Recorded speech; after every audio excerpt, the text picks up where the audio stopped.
Hi, my name is Daniel, and I like reading aloud. Today I'm going to be reading from a science fiction war novel called Starship Troopers by Robert Heinlein. Chapter 3. He shall rule them with a rod of iron. Revelations, chapter 2, verse 25. I did basic at Camp Arthur Curry on the northern prairies, along with a couple thousand other victims. And I do mean camp, as the only permanent buildings there were to shelter equipment. We slept and ate in tents. We lived outdoors, if you call that living, which I didn't at the time. I was used to a warm climate. It seemed to me that the North Pole was just 5 miles north of camp, and getting closer. Ice Age returning, no doubt. But exercise will keep you warm, and they saw to it that we got plenty of that. The first morning we were there, they woke us up before daybreak. I had had trouble adjusting to the change in time zones, and it seemed to me that I had just got to sleep. I couldn't believe that anyone seriously intended that I should get up in the middle of the night. But they did mean it. A speaker somewhere was blaring out a military march, fit to wake the dead, and a hairy nuisance who had come charging down the company street yelling, "Everybody out! Show a leg! On the bounce!"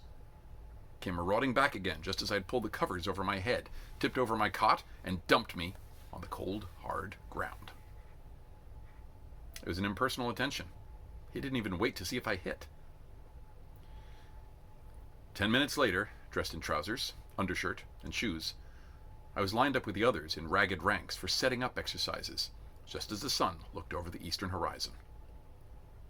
Facing us was a big, broad-shouldered, mean-looking man, dressed just as we were, except that while I looked and felt like a poor job of embalming, his chin was shaved blue, his trousers were sharply creased, you could have used his shoes for mirrors, and his manner was alert, wide awake, relaxed, and rested. You got the impression that he never needed to sleep, just 10,000-mile checkups and dust him off occasionally. He bellowed, "Company! Attention! I am Career Ship Sergeant Zim, your company commander. When you speak to me, you will salute and say, 'Sir!' You will salute and 'Sir!' anyone who carries an instructor's baton." He was carrying a swagger cane, and now made a quick reverse moulinette with it to show what he meant by an instructor's baton. I had noticed men carrying them when we had arrived the night before, and intended to get one myself. They looked smart. Now I changed my mind. "Because we don't have enough officers around here for you to practice on. You'll practice on us." Who sneezed? No answer. Who sneezed? I did, A voice answered. I did what? I sneezed. I sneezed, sir! I sneezed, sir. I'm cold, sir. Oh ho! Zim strode up to the man who had sneezed, shoved the ferrule of the swagger stick an inch under his nose, and demanded, "Name?" "Jenkins, sir." "Jenkins," Zim repeated as if the word were somehow distasteful, even shameful. "I suppose some night on patrol you're going to sneeze just because you've got a runny nose." "Huh?" "I hope not, sir." "So do I. But you're cold. Huh. We'll fix that." He pointed with his stick. "See that armory over there?" I looked and could see nothing but prairie, except for one building that seemed to be almost on the skyline. "Fall out! Run around it! Run, I said! Fast! Bronsky, pace him!" "Right, Sarge." One of the 5 or 6 other baton carriers took off after Jenkins, caught up with him easily, cracked him across the tight of his pants with the baton. Zim turned back to the rest of us, still shivering at attention. He walked up and down, looked us over, and seemed awfully unhappy. At last he stepped out in front of us, shook his head, and said, apparently to himself, but he had a voice that carried, "To think this had to happen to me!" He looked at us. "You apes! No, not apes. You don't rate that much. You pitiful mob of sickly monkeys! You sunken-chested, slack-bellied, drooling refugees from apron strings! In my whole life I never saw such a disgraceful huddle of mama's spoiled little darlings. You there! Suck up the gun! Ice rod! I'm talking to you!" I pulled in my belly, even though I was not sure he had addressed me. He went on, and I began to forget my goose flesh in hearing him storm. He never once repeated himself, and he never once used either profanity or obscenity. I learned later he saved those for very special occasions, which this wasn't. But he described our shortcomings, physical, mental, moral, and genetic, in great and insulting detail. But somehow I was not insulted. I became greatly interested in studying his command of language. I wished that we'd had him on our debate team. At last he stopped and seemed about to cry. I can't stand it, he said bitterly. I just got to work some of it off. I had a better set of wooden soldiers when I was 6. All right. Is there any one of you jungle lice who thinks he can whip me? Is there a man in this crowd? Speak up. There was a short silence, to which I contributed. I didn't have any doubt at all that he could whip me. I was convinced. I heard a voice far down the line, the tall end. I reckon I can, sir. Zim looked happy. Good. Step out here where I can see you. The recruit did so, and he was impressive, at least 3 inches taller than Sergeant Zim, and broader across the shoulders. What's your name, soldier? Breckenridge, sir. And I weigh 210 pounds, and there ain't any of it slack-bellied.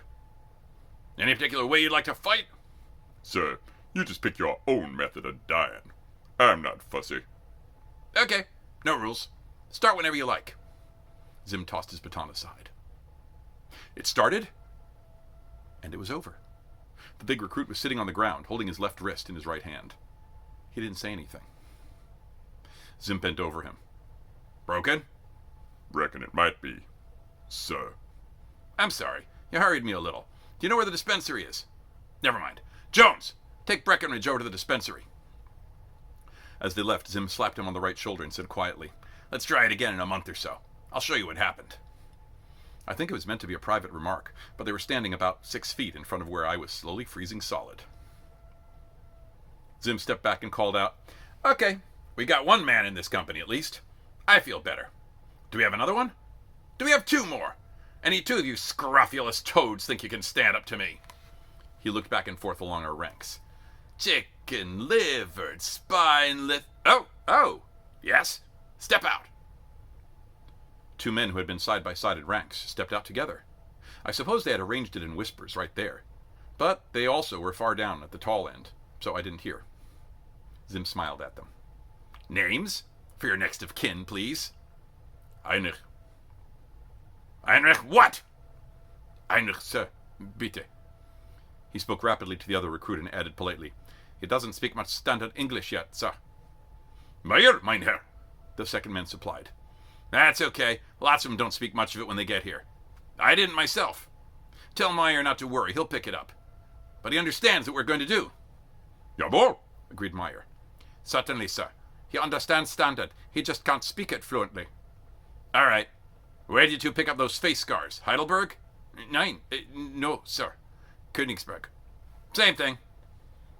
Zim had picked up his baton after fighting Breckenridge. He twirled it and asked, Perhaps you would each like to borrow one of these.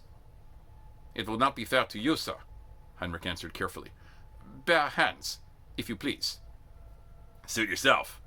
Though I might fool you. Königsberg, eh? Rules?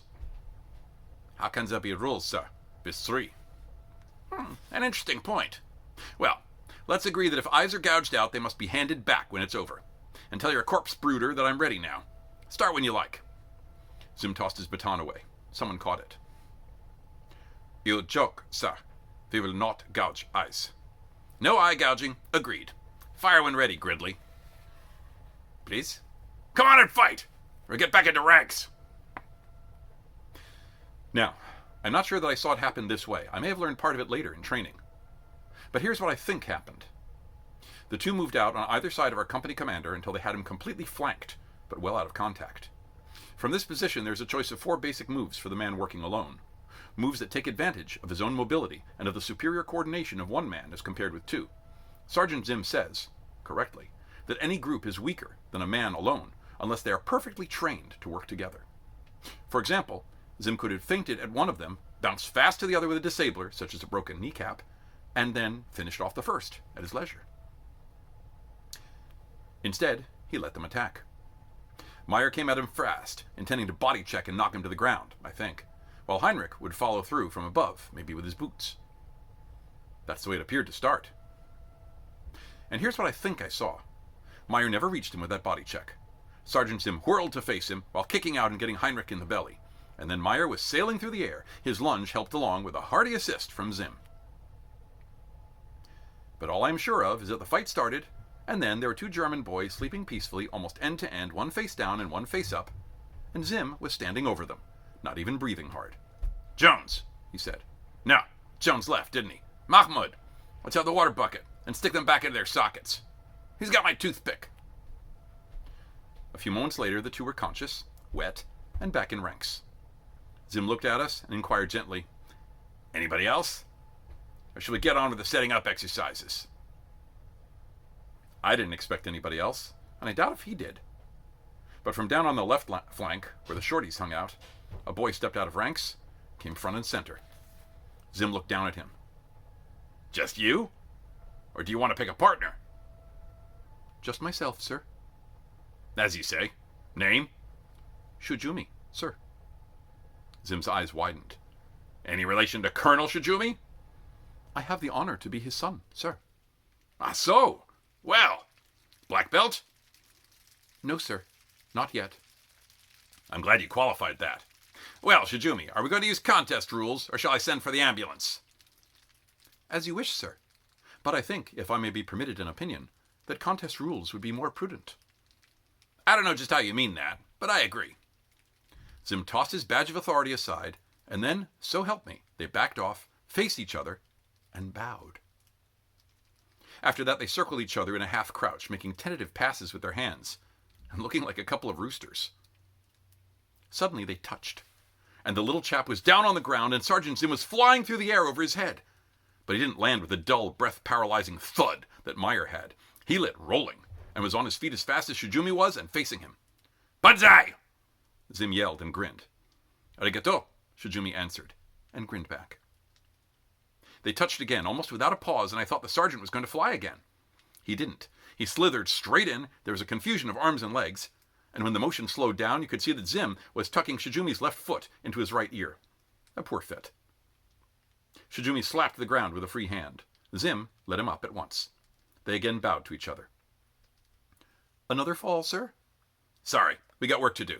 Some other time, huh? For fun and honor. Perhaps I should have told you. Your honorable father trained me. So I had already surmised, sir. Another time it is. Zim slapped him hard on the shoulder. Back in ranks, soldier. Company! Then for 20 minutes he went through calisthenics that left me as dripping hot as I had been shivering cold. Zim led it himself, doing it all with us and shouting the count. He hadn't been mussed that I could see. He wasn't breathing hard as we finished. He never led the exercises after that morning.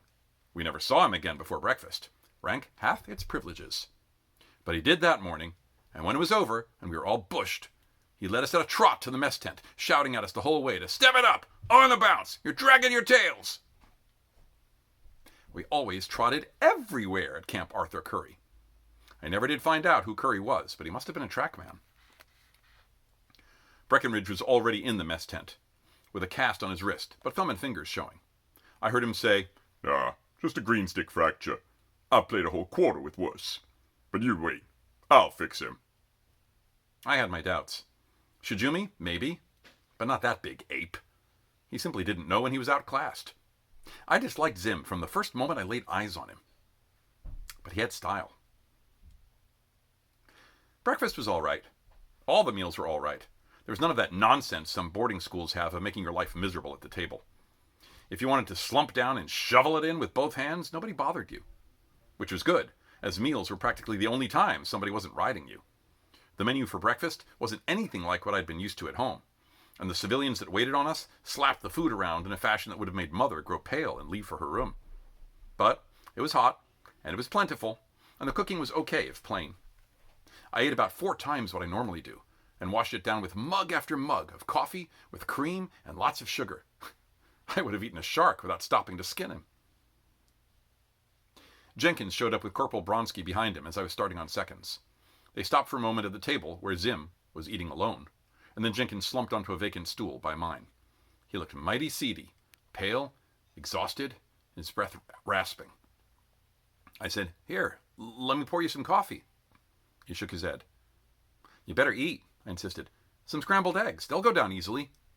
"Can't eat. Oh, that dirty, dirty so-and-so." He began cussing out Zim in a low, almost expressionless monotone. "All I asked him was to let me go lie down and skip breakfast. Bronsky wouldn't let me. Said I had to see the company commander. So I did. And I told him I was sick. I told him. He just felt my cheek and counted my pulse and told me sick call was 9 o'clock. Wouldn't let me go back to my tent. Oh, that rat! I'll catch him on a dark night, I will." I spooned out some eggs for him anyway and poured coffee. Presently he began to eat. Sergeant Zim got up to leave while most of us were still eating and stopped by our table. "Jenkins." "Huh? Yes, sir?" "At 0900, muster for sick call and see the doctor." Jenkins' jaw muscles twitched. He answered slowly, "I don't need any pills, sir. I'll get by." 0900. That's an order." He left. Jenkins started his monotonous chant again. Finally, he slowed down, took a bite of eggs, and said, somewhat more loudly, "I can't help wondering what kind of a mother produced that. I'd just like to have a look at her, that's all. Did he ever have a mother?" It was a rhetorical question, but it got answered. At the head of our table, several stools away, was one of the instructor corporals. He had finished eating and was smoking and picking his teeth simultaneously. He evidently had been listening. "Jenkins?" Sir? "Don't you know about sergeants?" Well, I'm learning." "They don't have mothers. Just ask any trained private." He blew smoke towards us. "They reproduce by fission, like all bacteria."